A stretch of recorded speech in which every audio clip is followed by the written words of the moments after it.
BRS MLC Kalvakuntla Kavitha మళ్లీ political గా active అయ్యారు. వరుసగా యాక్షన్ ప్లాన్స్ రెడీ చేస్తున్నారు. కొంతకాలంగా రాజకీయాలకు దూరంగా ఉన్న కవిత క్షేత్రస్థాయి పర్యటనను కూడా ప్రారంభించారు.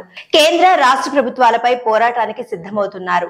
మొన్న అదానీ వ్యవహారంలో స్పందించారు. ఆ తర్వాత వాంకిడి గిరిజన గురుకుల పాఠశాల విద్యార్థుల సమస్యలపై స్పందించారు. ఫుడ్ పాయిజన్ కారణంగా నిమ్స్ లో చికిత్స పొందుతున్న వారిని పరామర్శించారు. కేంద్ర రాష్ట్ర ప్రభుత్వాల తీరును ఎండగడుతున్నారు కవిత. ఢిల్లీ లిక్కర్ స్కామ్ కేసులో 6 నెలలు జైల్లో ఉన్న కవిత బెయిల్పై విడుదలయ్యారు. ఆ తర్వాత రాజకీయాలపై ఎలాంటి కామెంట్స్ చేయలేదు. ఇప్పుడు తెలంగాణ జాగృతి ఆధ్వర్యంలో ఉద్యమించేందుకు కవిత ప్రణాళికలు సిద్ధం చేస్తున్నారు.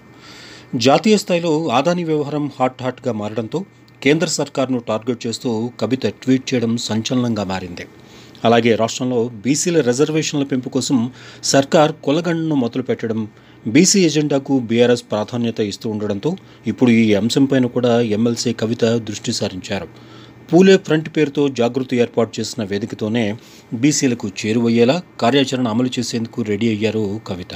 ఈ నెల 29 బీఆర్ఎస్ నిర్వహిస్తున్న దీక్షా దివస్ సందర్భంగా నిజామాబాద్ లో జరిగే కార్యక్రమానికి కవిత హాజరు కానున్నారు.